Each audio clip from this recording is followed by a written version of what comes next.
Science Program, a Department of Humanities and Social Sciences. I have Foundation for Cobotics, Technology Innovation Hub of IIT Delhi, a national mission on interdisciplinary cyber-physical systems by DST, Department of Science and Technology, Government of India in March 2020. A Section 8 company, I have Foundation for Cobotics IHFC, was incorporated on June 13, 2020.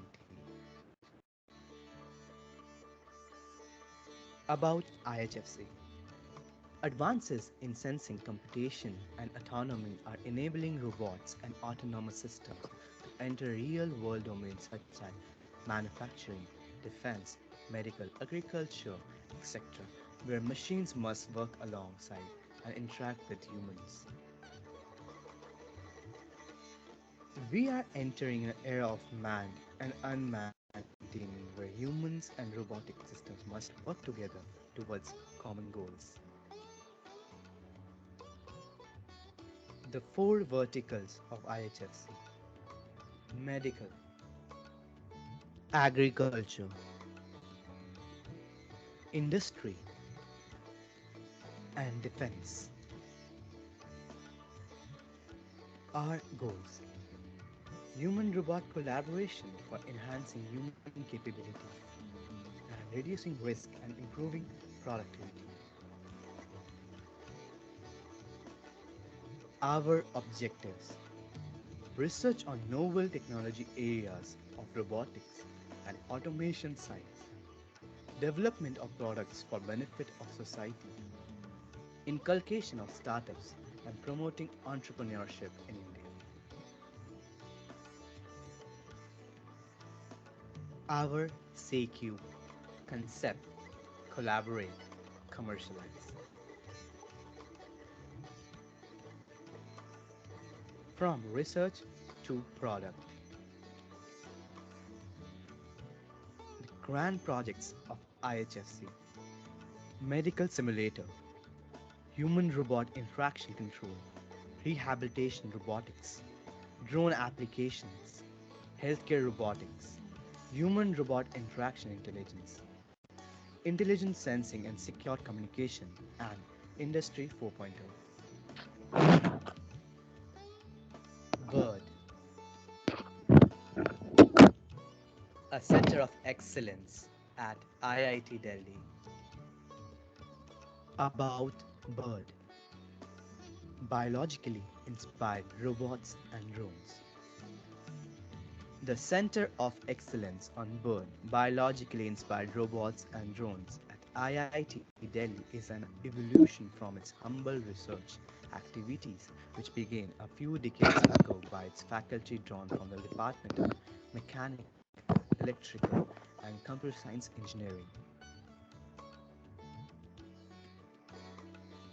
Bird has 10 plus projects, industrial and academic, 27 plus members including faculty, students and technical staff across various departments of IIT Delhi, 150 plus publication in international and national conference and journals, 9 years of experience. Cognitive Science Program, a Department of Humanities and Social Sciences at IIT Delhi. Cognitive Science Group at IIT Delhi is to create a knowledge pool that can address relevant problems under the ambit of human cognition both for India and the world at large. It helps students acquire a strong background in theoretical frameworks and empirical approaches of one or more areas of cognitive science.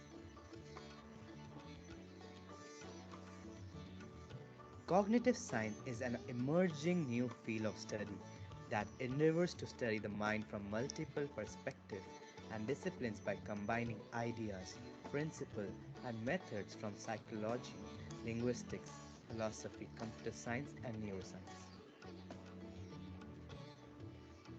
This knowledge is applied for developing a better understanding of how our minds, brains work while creating better products, tools, services, and policies.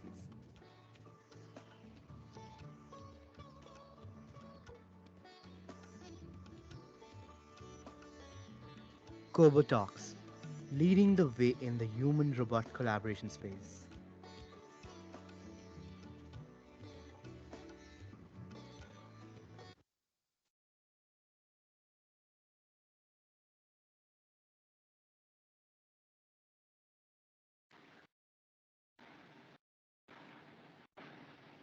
Ritik, can we have the about IHFC, please?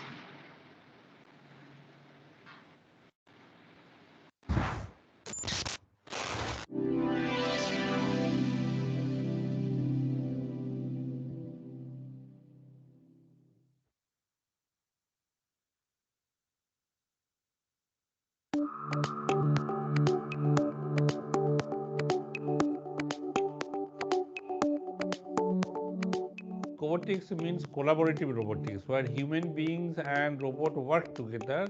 We work on technologies of the future. We look at ways in which these technologies will actually get deployed. We are trying to build an ecosystem here. When we talk about ecosystem, it starts from the kind of research capabilities that we are able to build. How is that we are able to instill the sense of commercialization in all those activities? When we talk about research, it's not only papers or publications. So we have chosen four major thrust areas, you may call it. One is called the medical robotics. The second is the defense robotics. Third is the agriculture robotics. And fourth is the industry 4.0 or industry 5.0. The mission of IHFC and the mission of IIT Delhi, there's a lot of synergy. And so we are treating IHFC as an extension of the things that we anyway want to do. The first goal of success would be creating an impact in society through some value add in terms of technologies and ideas. I would definitely want IHSC to make an impact, an impact wherein we see indigenous products being developed, wherein we see our ecosystem coming together to see that we as an entity, we as a country, we as an ecosystem are able to build products on our own. So we should have export-oriented products being developed with whatever research capabilities we have, and that is what we want to do as a part of IHSC.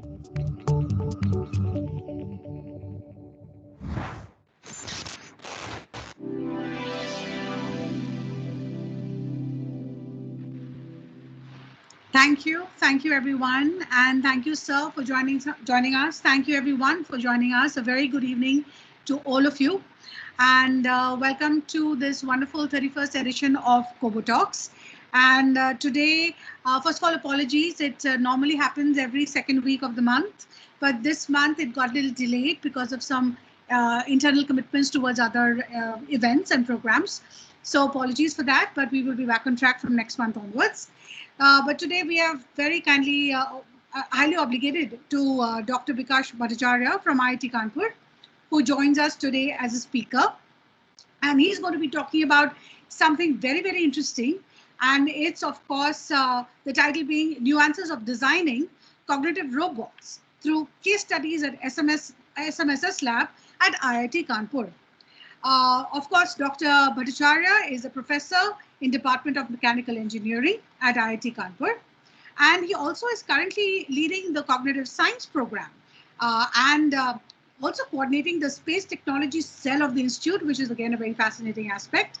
He is a visiting professor to many universities, and he has also carried out research on structural health monitoring of complex autonomous systems in collaboration with Professor K. Visakan, Department of Automatic Control and Systems Engineering.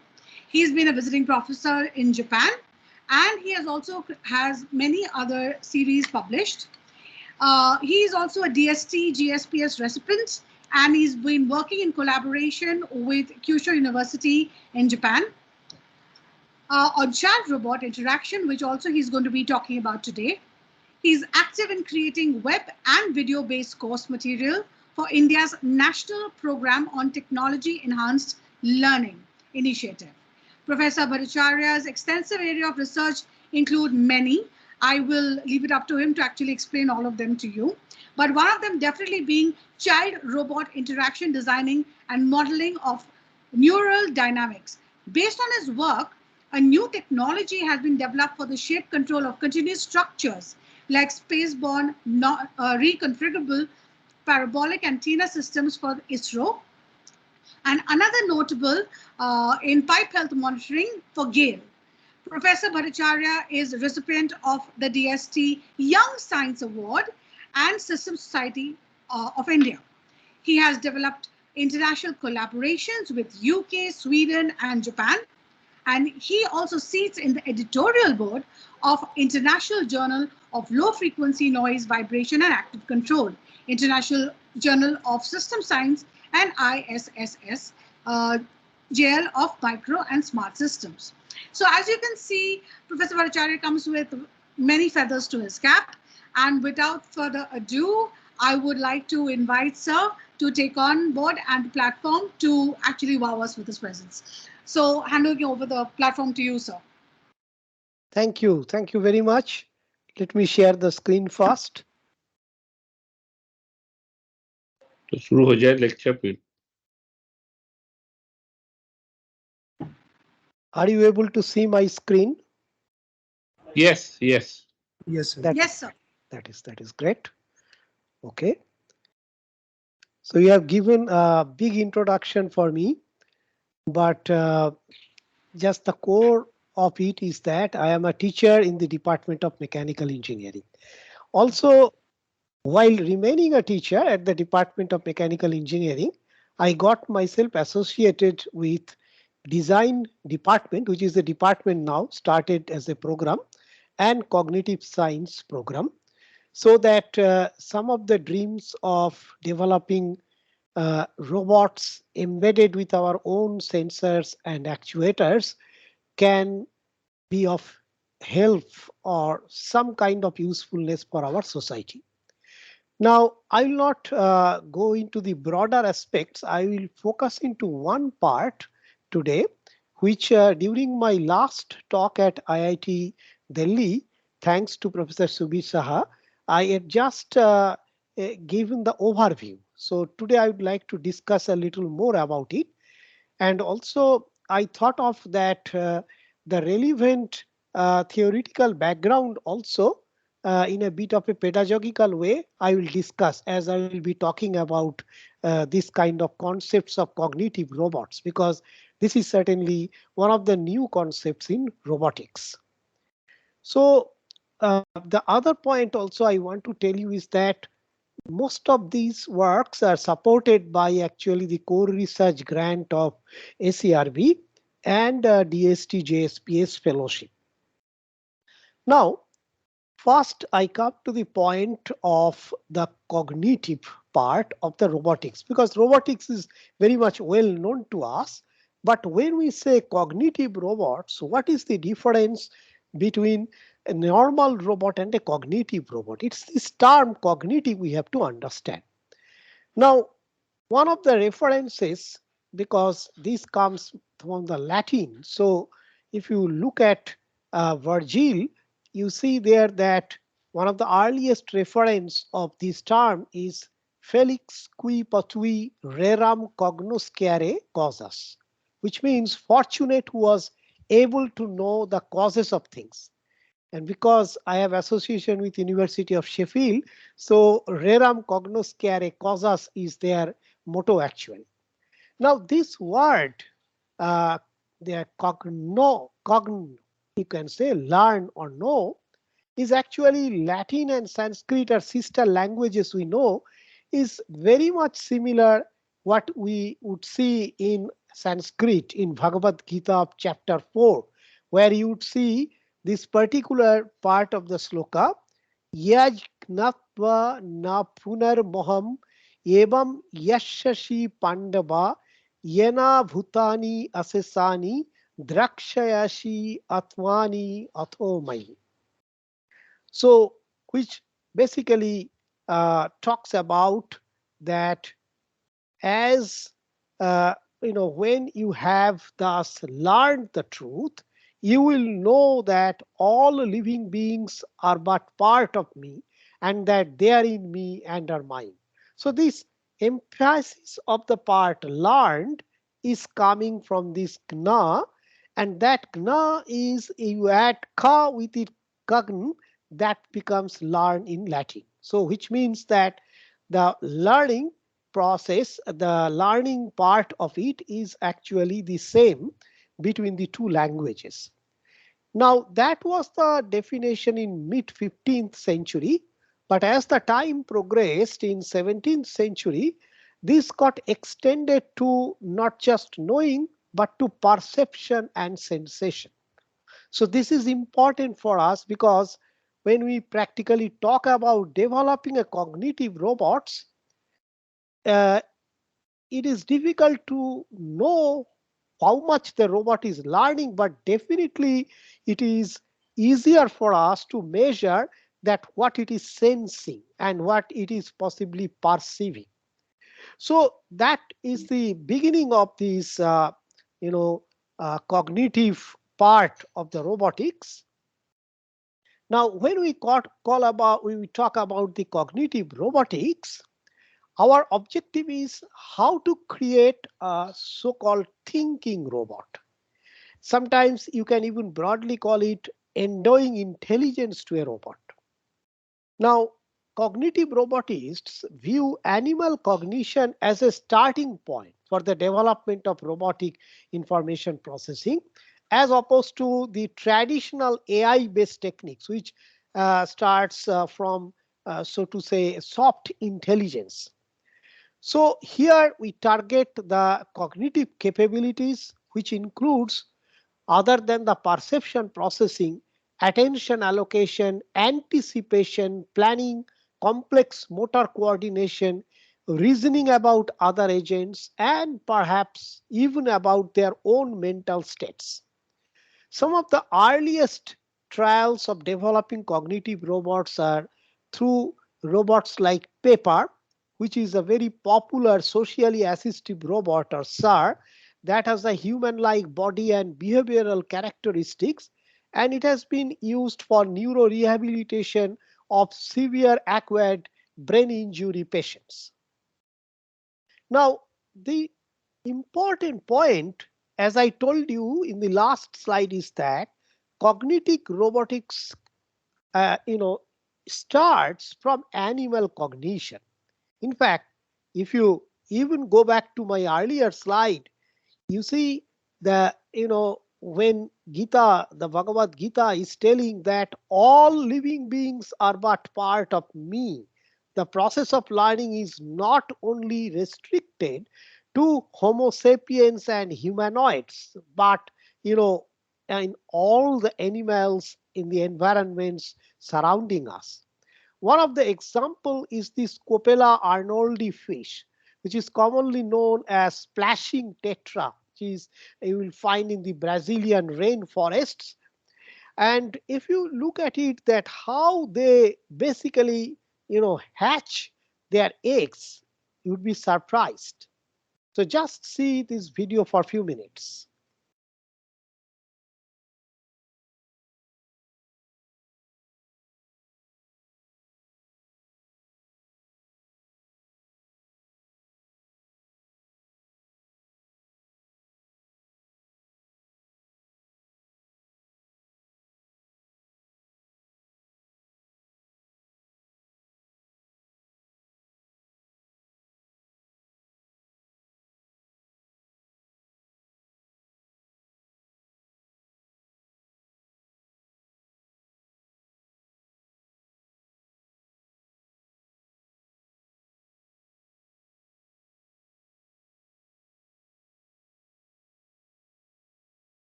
So you can see that the intelligence in Capella Arnoldi, even fish being in the sort of, you know, uh, evolution, one of the earliest species of animals, is still having the remarkable intelligence for survival. Now, the general perception on the cognitive robotics, I just want to reiterate at this stage. And one of the most important on this perspective comes from Human Samani. According to him, this is an approach to create artificial intelligence in robots by enabling them to learn from and respond to real world situations, as opposed to pre-programming the robot with specific responses to every conceivable stimulus, which means we are talking about the robot learning from a so-called unconstrained environment. And the control architectures should take into account this acquiring user experience from the unconstrained environment. So that is the emphasis of a cognitive robot, and that's where it is different from our current industrial robots. The kind of control architecture, people have thought a lot in this direction. In fact, in many times inside the talk, I'll talk about control architectures. But one of the earliest attempt was by John Boyd on a loop called OODA loop, OODA loop, which actually is the abbreviation of observe, orient, decide, and act. And if you look at this control system very clearly, it has elements of both feed forward and feedback in it. Of course, OODA loop was developed by Boyd as a military strategist, and where the starting point is always the observation, which may include things like unfolding circumstances, outside information, interaction with the environment, and also certain implicit guidance and control. Feed it forward, orient it in a pentagon of different aspects in which these controls are possible. Feed it forward, take a decision, take a feedback loop, take an action, take a feedback loop, and that's the way in an uncertain environment, according to Boyd, the control architecture should work. Now, one of the important thing that we need to consider, of course, so far there is no consensus in it, but I just leave it as open question, is that as you will be developing such robots, the robots with a so-called mind or a learning robot, invariably you have to ask one of these three questions. That is, should we regard the robot as a quasi person? Because though this is a taboo in many parts of the Western society, but you would notice that in Japan, which is one of the, you can say, motherland of robotics, this is not considered to be a taboo at all. That means the robot is almost like a quasi person there. Or should we regard this as a quasi animal? Or should we just regard it as another man-made product? So this is one of the important legal ethical issues. Now, I have talked about the similar type of systems earlier, so I will just skip the last slide on the Honda robot. But I come to the embodiment aspect of the cognitive robotics also. The important element where it differs from the the soft AI version of robots is through the Searle argument that as far as we know, it is because I am a certain sort of organism with a certain biological structure, and this structure under certain conditions is causally capable of producing perception, action, understanding, learning, and other intentional phenomena. So this structure under certain conditions causally capable of producing it, the Searle argument is the axiom that we'll be using for the cognitive robotics. Now, there are 5 different types of such embodiments under this Searle argument would be possible. The first one is a simple structural coupling between the agent and environment. The second is a historical embodiment. The third is a physical embodiment. But what we are interested are the fourth and the fifth part, that is the organismoid and organismic embodiment. Organismoid embodiment is organism-like bodily form, for example, a humanoid robot. So the physical bodies have at least some degrees of freedom which is similar to the form that animal or a human form that it is trying to simulate or emulate. Organismic embodiment is of course one stage further, that is developing a system which is like organism itself. So the building blocks for this organismoid embodiment must have the 4 important things. In fact, starting from these initial ventures at MIT on the cog robots, these 4 points are very important. That is physical interaction. That is, how can a robot develop complex coordinated movements while exploiting the basic dynamics of the system. And social interaction, that is the drives, motivations and emotions that are necessary for the robot for successful communication with humans. Development, that is the learning structure that can allow the robot to bootstrap and gain knowledge on its own.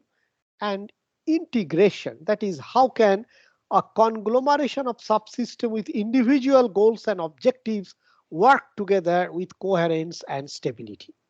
So until and unless you arrange these 4 parts, these physical and social interaction, development and integration, you won't be able to develop the organismoid or organismic kind of robots. My first case study, keeping this background in mind, is the study on child-robot interaction in the case of rhythms. So what is unique in child-robot interaction? Is it simply a subcase of human-robot interaction? It has actually certain unique attributes. Children between the ages of 3 to 11, cognitive development is immature and it is still developing. So they do not foresee a robotic system as a mechatronic device, rather impose a significant degree of human-like nature, anthropomorphization.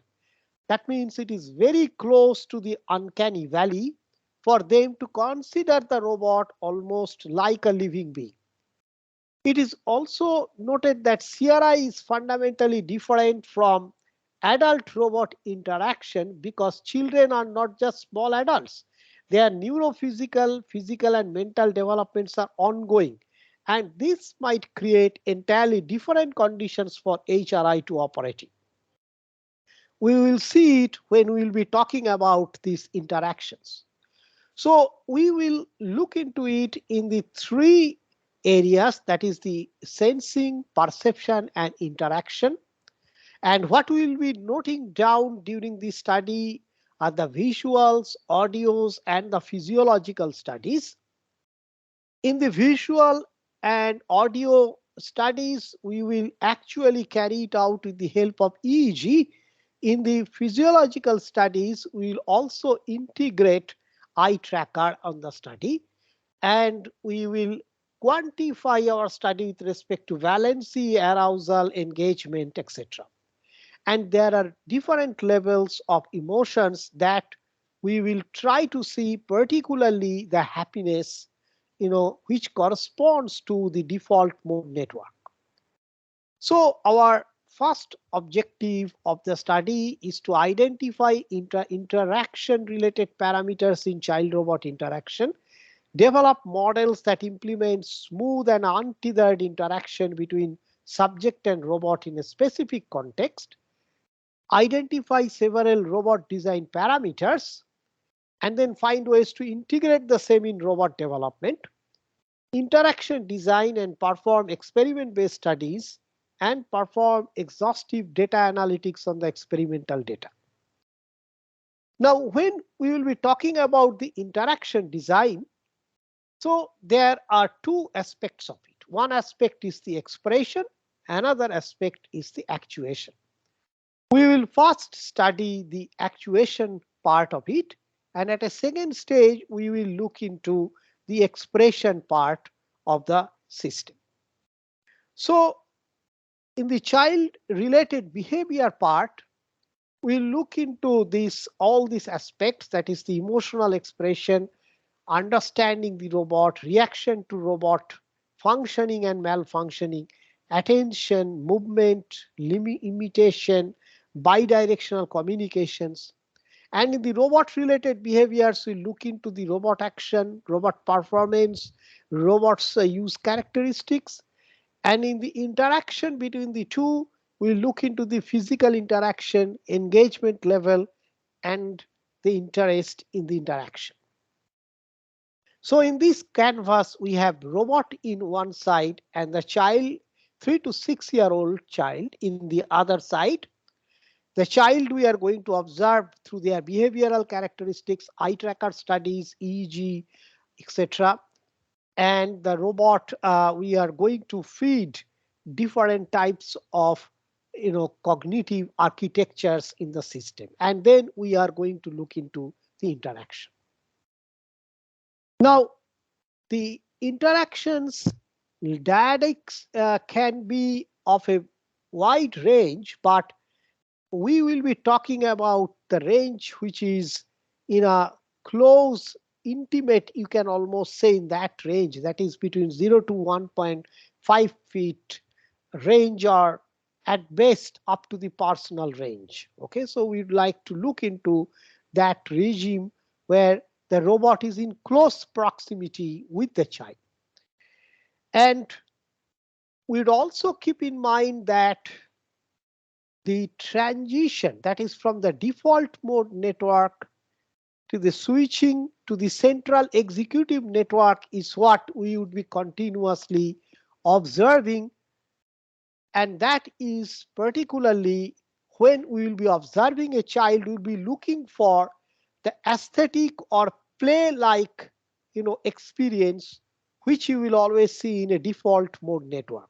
So as the child will be basically interacting with a robot, it will start with a cognitively demanding mental activity like a central executive network, and then gradually, if it switches towards a default mode network, then we would say that the child is in a flow.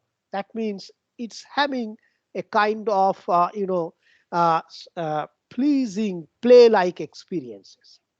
So in these studies, we have used SMI RED 500 eye tracker, GTEC Mobilab, and GTEC Nautilus type of both dry and wet electrodes. Now, to begin with, I want to emphasize on a very simple experiment that we have done, and you can also try. That is just to study the effect of rhythms on external rhythms on a child. So this is what is the EEG setting of a 16 channel setting, and the blue points are where we have focused ourselves. So you can know about the architecture against which we have actually studied the children behavior.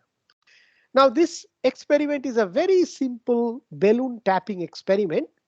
In this engagement, we try to use a balloon that is inert, and it is to be tapped by the child. So instead of bringing first a robot into the picture, we first start with an inert element which needs to be tapped and thus entering a rhythm. Now we try to alter this rhythm.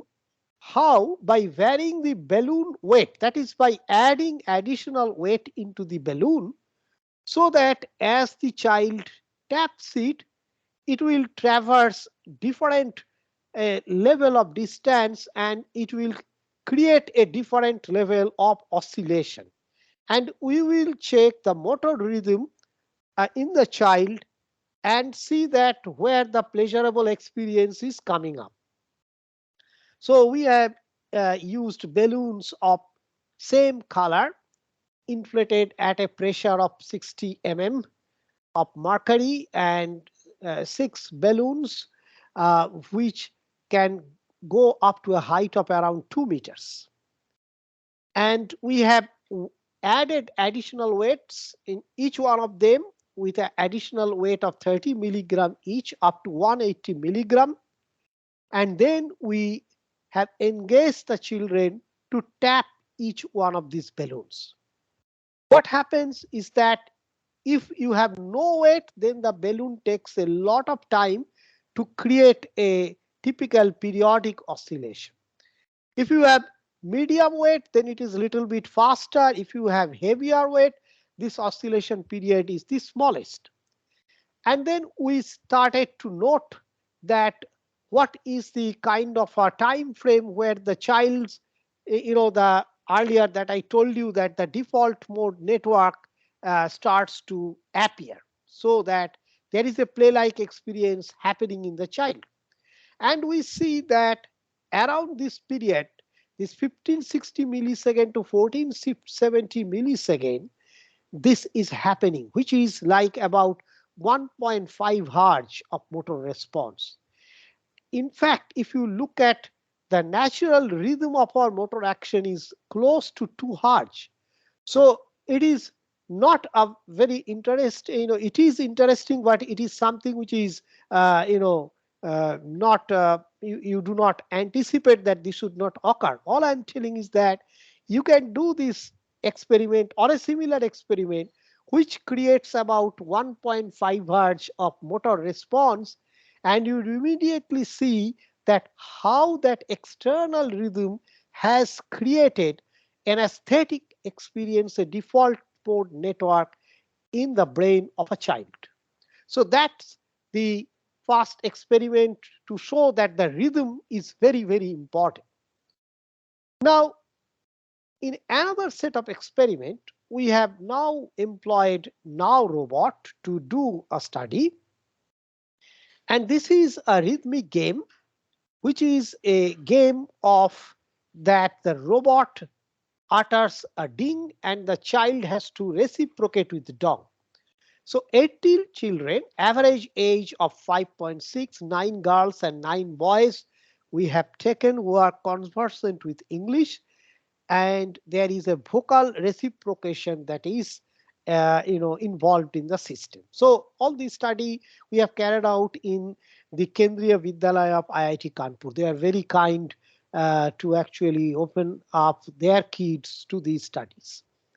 So first we carry out the familiarization phase, note down the EEG and see the child is completely settled. And then we do this exercise where the robot actually utters the ding, and then there is an interval and the child has to say the dong and the next ding comes out. And starting from a slow kind of a system, excitation system, gradually we reduce the time to a very fast system and then again increase it back to a slow system.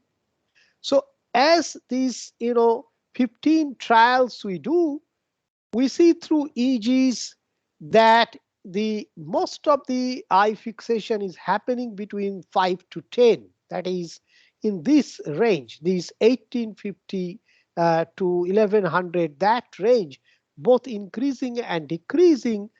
There actually most of the engagement is happening on the child. And we also see that the sweet spot in terms of the response time from the child, that the child is interested to play the game, comes around this particular region where the average response time is about 660 milliseconds. So this once again tells us that we can, by devising such a rhythmic system, we can actually figure out that what is the best rhythmic region to play with the child. And the good part is that this is almost like irrespective of the sex, and also that age range. This is almost like a familiar pattern, so which means that the particular range of engagement of frequency is one of the characteristics of the child robot interaction. We have checked the EEG response of the child in terms of absolute powers in the theta, alpha, and beta range.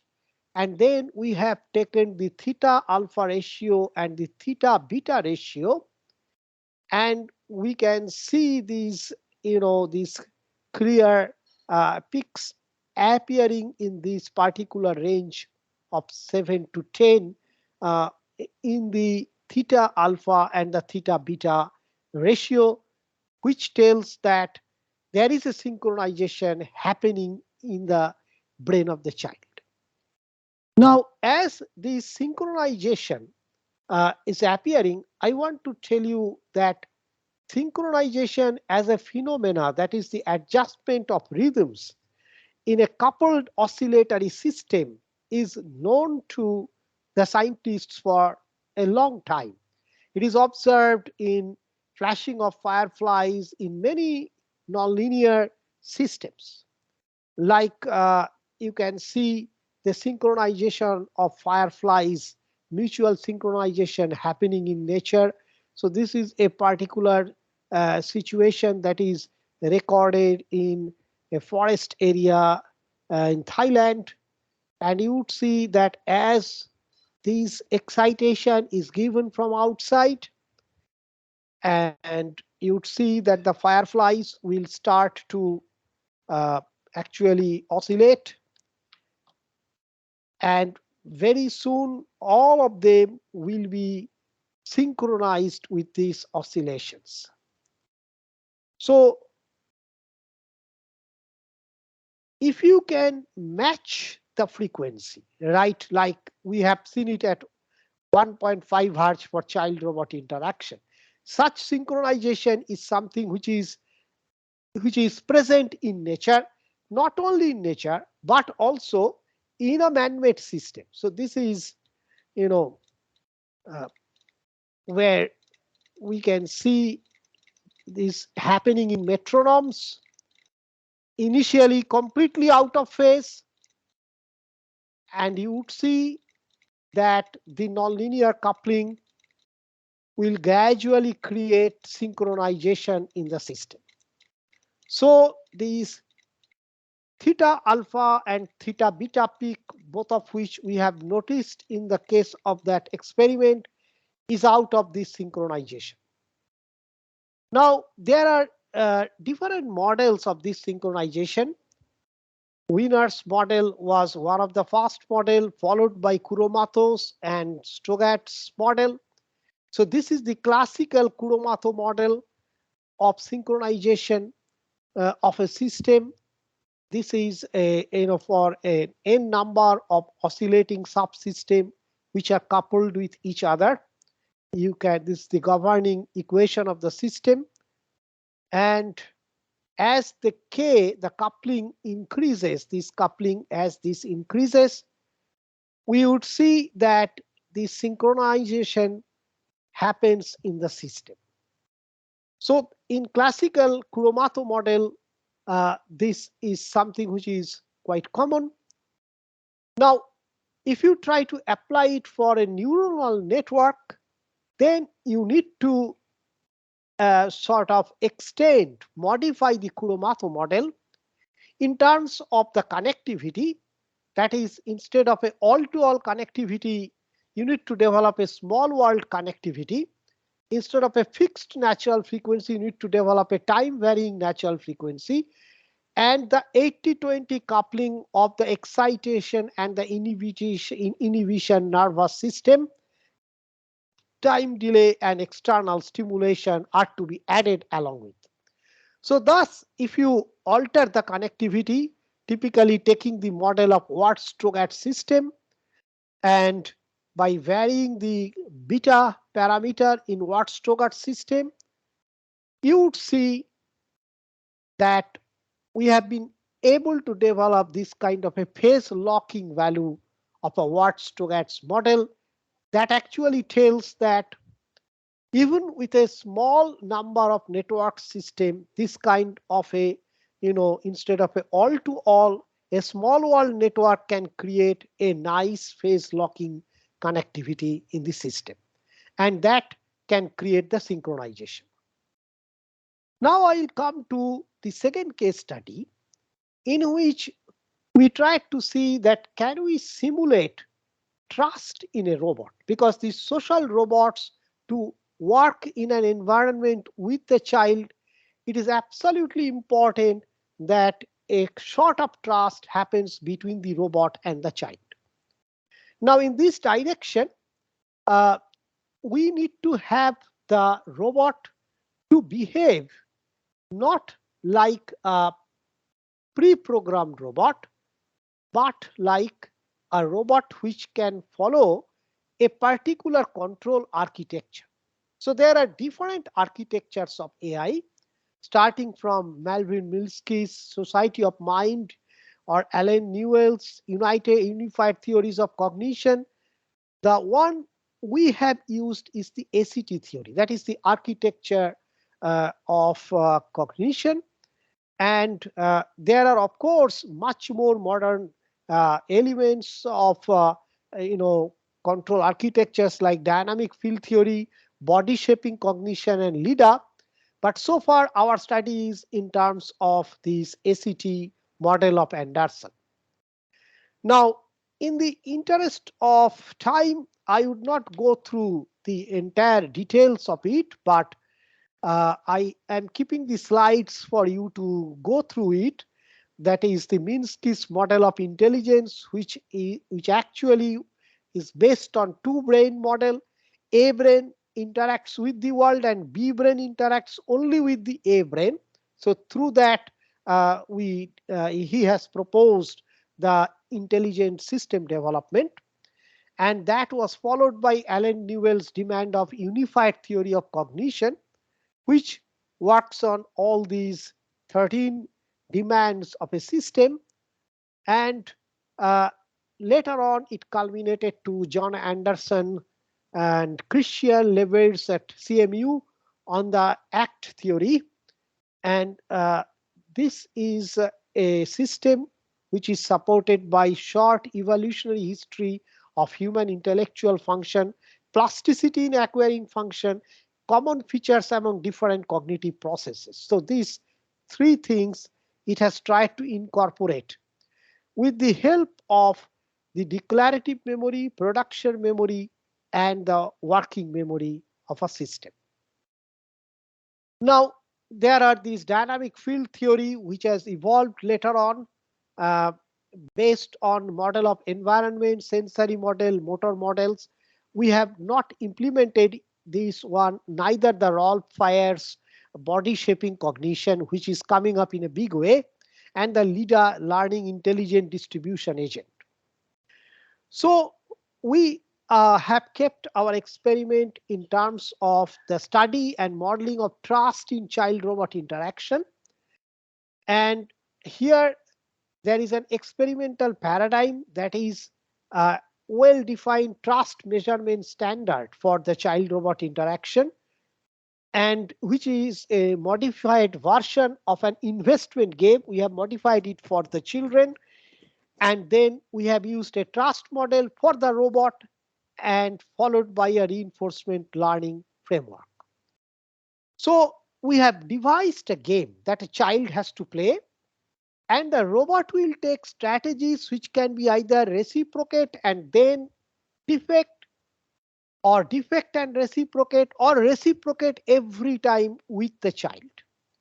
Now, there was an investment game based on which we have taken the structure, but we have proposed the game in terms of a game which is more suitable for the children, and that is a space adventure game.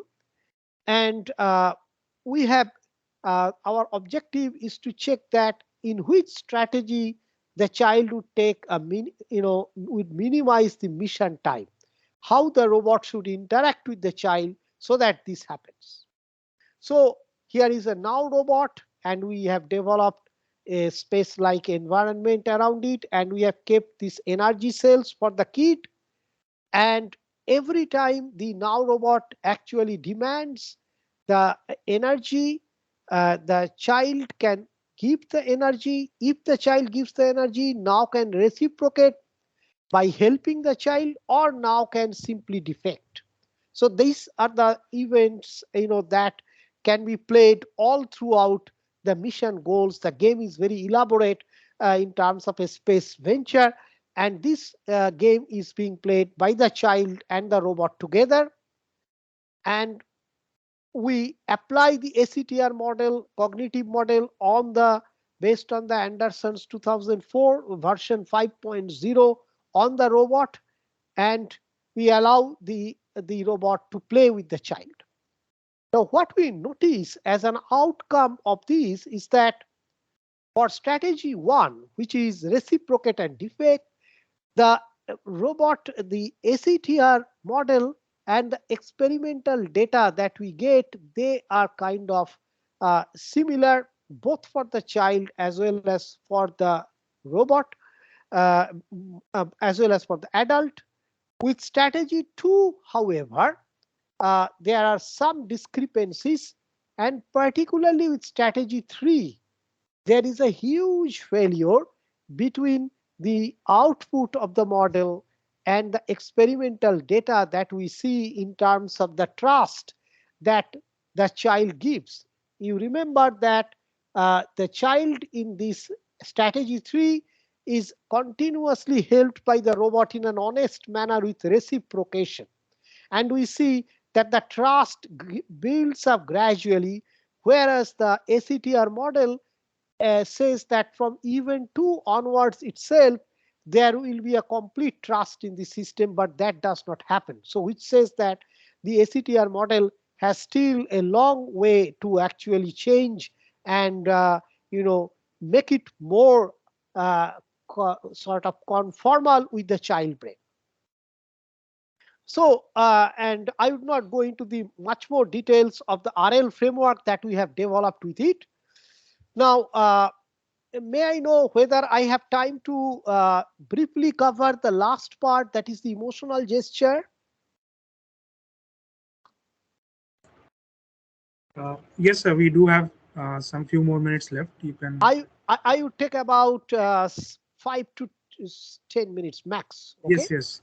Yes, okay. Sir. Please. Yeah, because this is the third important thing. I have talked about the importance of synchronization, the rhythm. I have talked about the importance of building trust. And the third point, the importance of understanding emotional gestures that a robot would create and a child would be able to understand. Now, you all know the details of the now robot with its 25 degrees of freedom. So I'll not go into the details of it. I only want to tell you that even though now has 25 degrees of freedom, the factory set emotions in a now robot are actually very, very small. In fact, basic emotions are something like these: positive moods, negative moods, and neutral moods that has been given. And most of the times it does not match with, when we do the user validation, we see that there is a good degree by which it does not match with the child's expectation. So now's inbuilt emotion and the child's expectation in Indian context is actually far apart. So we thought that why don't we develop expressions in now in the 6 basic categories, that is sadness, disgust, fear, happiness, anger, and surprise. So if these 6 elements, if we can create, then we can we will be able to make the robot more sort of approachable, emotionally closer to the child. Now, how do I create this? Well, what we did is that again we have gone back to the kids, this time with a large number, about 50 kids, equal amount of male and females, and 7 to 11 years, so that they have a slightly better capacity to express their emotions. And we told them that you show all these basic emotions, and we have recorded their video. We have taken out the facial expression, that I will tell in some other context how we have worked on the facial expressions, which is much more complex, but we have only considered the body gestures. And then we have used a data validation, which actually finds out that how much of these body gestures are actually, more understandable by the people. Accordingly, we have shortlisted the video. And then we have considered all the degrees of freedom of the now, and considered that how we can integrate these gestures in the now. So first we have considered this encoding of these gestures from the motion, the kinematics, and then we have encoded it in the now. So thus we have taught the now to show happiness with gestures, sadness, disgust, fear, surprise, and anger. I will just show you some of them. This is when, in Indian context, when now becomes angry, what should be the basic gesture? What should be the happiness gesture? So this is a long study of a full year, doing this and then going back to the kids and showing them and revalidating them. So this is the fear, this is the disgust, this is the sadness, and this is the surprise.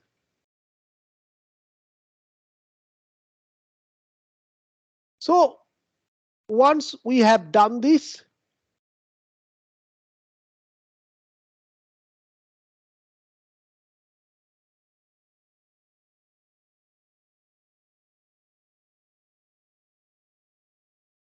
okay, so yeah, sorry.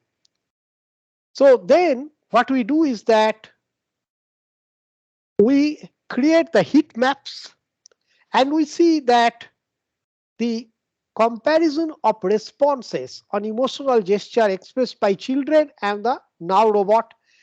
The x-axis represents the actual level of the video, and y-axis represents the voted level by the validators. And we can see that a very high level of voting, particularly for happiness, the kids, or the sadness, they got a high level. Others are also a good level of videos, both from the now and then from the children. And when we have compared it with the now, in fact, with the now emotions, the children are able to actually get a much better perception from the heat map. And the same thing, emotion by emotion, I have shown you here.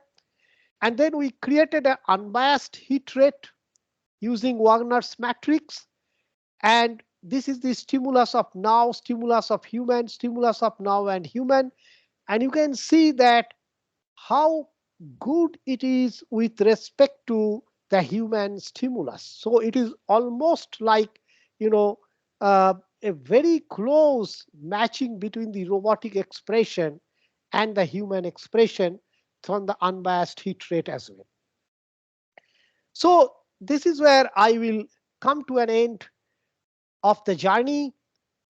Emotional interaction is one of the key aspects, and we want to actually explore it further to develop this emotional intelligence in the robots. Right now, it is a sort of training uh, from the the human training basically on the robot, but we want to see that with the help of a modified ACTR model that we have developed for trust, how we can actually explore the emotional regulation in the robot so that it can develop a much better physical and emotional interactions with the children. That is what is the path to go for us. So this is where I bring an end of this particular talk. Thank you. We can take up questions if there is any. Thank you so much. Thank you so much, Professor. Throughout your presentation, I don't know if most of you remember when I was a kid, one of my favorite movies was Look Who's Talking. Professor, do you remember that movie? Oh yeah, this is one of my favorite movies. Yeah. Yes. So when I was thinking if that had to be applied now on that kid when in that movie, what would it have been? It would have been an amazing movie. So with that, actually, I wanted to thank you, and I would like to open the floor for any questions that might have been. Can you please raise your hand, and we will unmute you, and you can ask your question. Please go ahead and raise your hand and ask your question, because the best 3 questions we will reward with an Amazon voucher. So if you have a question which is very interesting and we love it, then we will definitely reward you. So please go ahead and ask your question.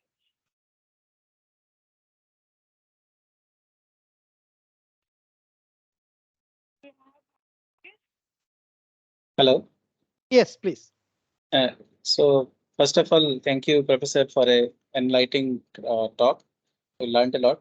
So you have talked about synchronization of oscillators uh, by using some higher coupling gains, right? Yes. So when we talk about coupling gains, and if you go up increasing the gain higher, we know that we reduce the synchronization error. Yes. But higher gain has its own cost, and so you cannot increase the gain higher and higher. And how it is related to your application physically, I mean, that part I could not get. So if higher Yeah. gain is that, yeah. Right. Yeah. Yes, I have. I have brought the gist of the presentations to you, so that is why naturally it was not clear to you. Well, what I wanted to tell here is that gain change is not the only way. I told you Okay. that gain change is only one of the ways, but the coupling intensity change, but also we have to play with the time delay. In fact, time delay play a very important role in synchronization. And also we can play with the 80-20. We almost consider this to be 80-20 to be a standard statutory excitatory and inhibitory kind of a participation, but we can play with that in order to create a synchronized situation. Now what we have done in this particular case is that as the robot is playing the game, we were continuously noting down that from that 18 channel EEG tracker, we were noting down that on these 18 channels, imagine every channel is like a pseudo oscillator. Okay. So we wanted to see when these oscillators will get synchronized. That is the point. That is the point. Good. Yeah. Thank you. Thank you first. Thank you for that. Thank you, sir. Thank you. Any more questions?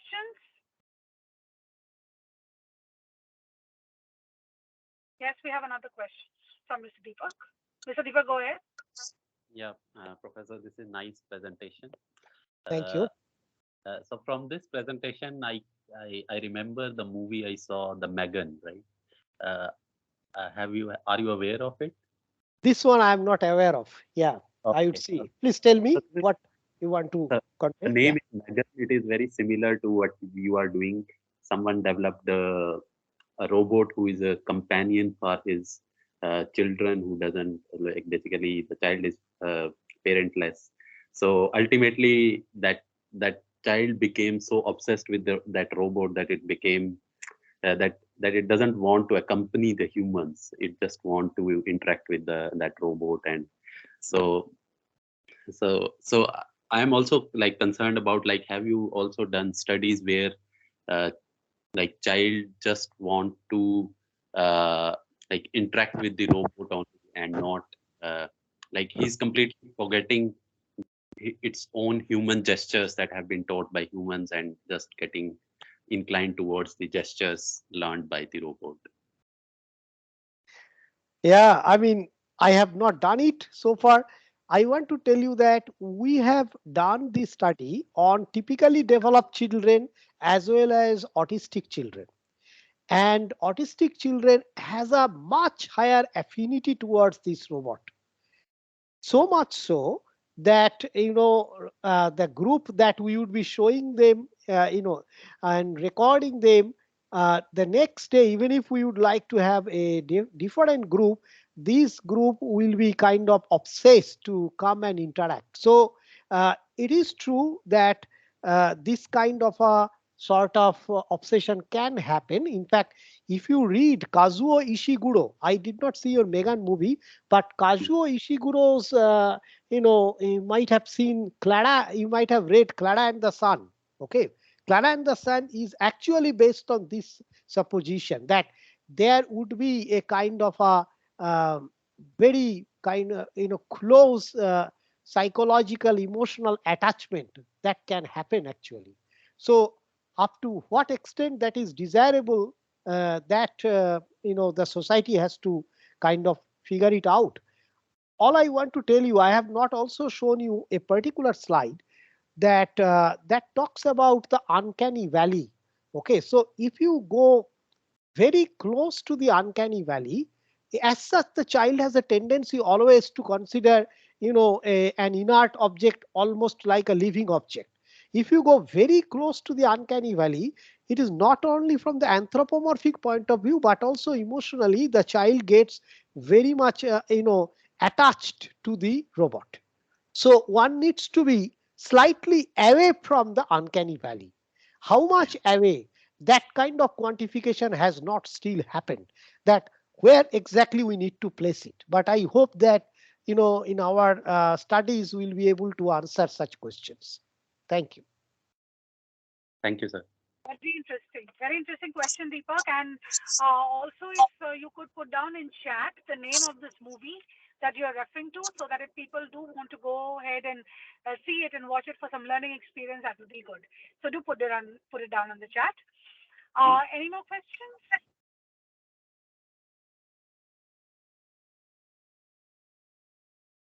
We have one more. There's one in the chat.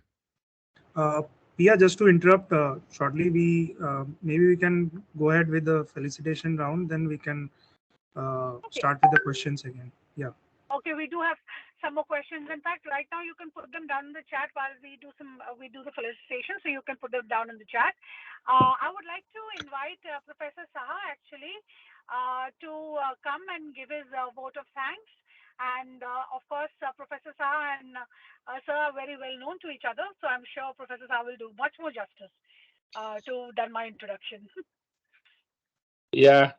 So anyway, so thanks, Bishakh. I think after the last stint in our department when he came as examiner of a PhD thesis, and my team was so excited that we have arranged this today's meeting, and I'm glad that he could make it. And so thank you, Bishakh. Thank you, Suvir. I am glad that we could extend the interactions. I would in fact request you and your group to give your presentation to us here at IIT Kanpur, so that we learn from you about your amazing ventures. Thank you. I think today's presentation by you, I'm sure it would be more beneficial to our MSc Cognitive Science people. I don't know how many of them are here today.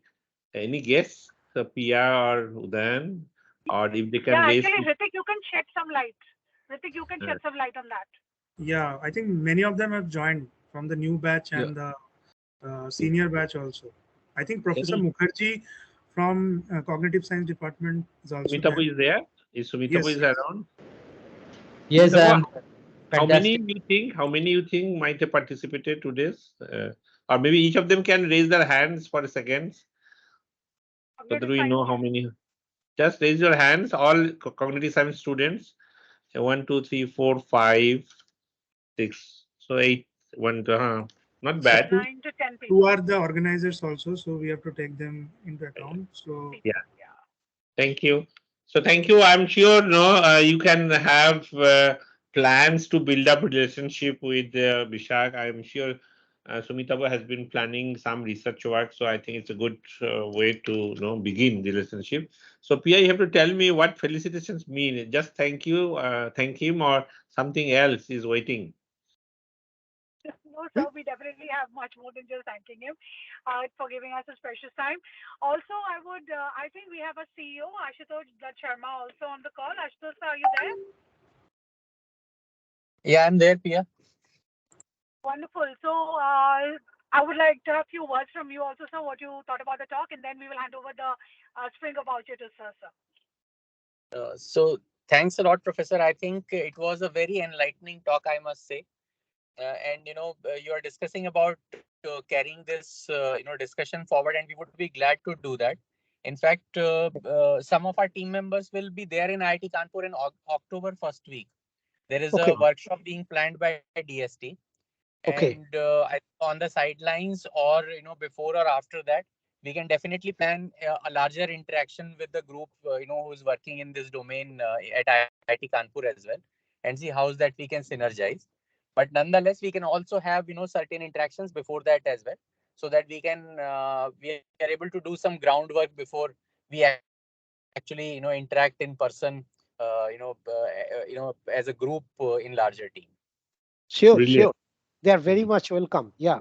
I would be very happy to interact with Professor Sumitavo and others. Okay, so that we can collaborate and do some interesting work. Very good. Yeah. Thank you so much. Thank you so much, Professor. Thank you, sir. And sir, Ashutosh sir, and Sir, I would request you to please announce the Springer voucher first, sir, that we have and thanking him for gracing us with his presence. दिखाओ कहाँ है? Yes, Shritik is going to pull it up. Yes.